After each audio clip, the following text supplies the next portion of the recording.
Salutations à toutes et à tous, bienvenue dans cette nouvelle et première invasion de 2022. Donc on va commencer avec une invasion de romans adultes. Donc comme toujours, n'hésitez pas à venir les emprunter ou les réserver si jamais des titres vous font de l'œil. Et je vais de nouveau vous les présenter en fonction des genres. Donc on commence avec le roman en pastille rouge, donc Young Adulte. Il s'agit de la Conférence des oiseaux, le 5e volume de la série Miss Peregrine et les enfants particuliers. On a une comédie avec le tourbillon de la vie d'Aurélie Vallogne. On passe ensuite au roman du terroir et on commence avec deux Françoise Bourdon, les héritières de la salamandre et Pour oublier la nuit, une de nos valeurs sûres en terroir. Tout comme l'inénarrable Marie-Bernadette Dupuis avec les tomes 2 et les tomes 3 d'une de ses nouvelles séries, Le Mystère Soline avec Le Vallon des Loups pour le tome 2 et Un chalet sous la neige pour le tome 3. La Vallée des eaux amères de Jean-Paul Malaval, Jeanne Courage de Marie de Palais et enfin Là où vivent les hommes de Christian Signol. On a ensuite les tomes 3 et 4 des Chroniques de Bridgerton, donc les romans qui ont inspiré la série Netflix du même nom, qui ont pris d'ailleurs beaucoup de liberté. Et donc comme il s'agit à chaque fois de romans doubles, on va avoir le tome 5 et 6 et le tome 7 et 8. Donc là, la Chronique des Bridgerton, ce sont des romans sentimentaux teintés d'historique. On passe maintenant au roman historique pur et dur avec Le Crépuscule et l'Aube qui se déroule avant Les Piliers de la Terre de Ken Follett, Ce que murmure le vent d'Amy Harmon, Retour à la Villa aux étoffes d'Anne Jacobs, donc le tome 4 de la série La Villa aux étoffes. On passe maintenant au roman d'hiver, donc à cheval entre plusieurs genres ou sans genre particulier. On commence avec Seul en sa demeure de Cécile Coulon, Je revenais des autres de Melissa d'Acosta, Les Pionnières, une nouvelle série d'Anna Jacobs dont le premier tome s'intitule Une place au soleil. Anna Jacobs toujours avec le second tome de Swan Hill qui s'intitule Au bout du rêve. La toute petite reine d'Agnès Ledig, le premier tome du Palais des Mille Vents de Kate McAllister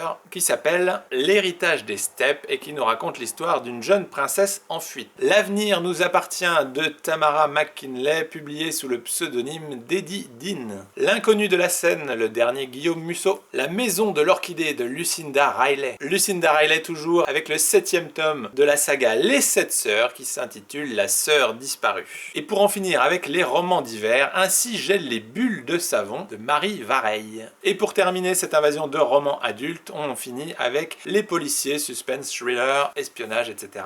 On commence avec Code 612, Qui a tué le petit prince de Michel Bussy. In Anima Vili, le tome 4 des mystères de Druon-Brévaux par Andrea H. Japp. L'homme miroir de Lars Kepler. Les vallées secrètes de Bernard Minier. Alex Cross va trop loin de James Patterson. Tu mens, tu meurs de James Patterson et Candice Fox. La saignée de Cédric Cyr. Et pour finir, 1991 de Franck Tilliez. Et voilà, ainsi s'achève donc cette invasion de romans pour adultes. Donc comme je l'ai dit en introduction, n'hésitez pas à venir les emprunter ou les réserver si jamais des titres vous intéressent. Donc voilà, sur ces bonnes paroles, il ne me reste plus qu'à vous souhaiter une excellente journée et je vous dis à très bientôt pour une nouvelle invasion. Salut!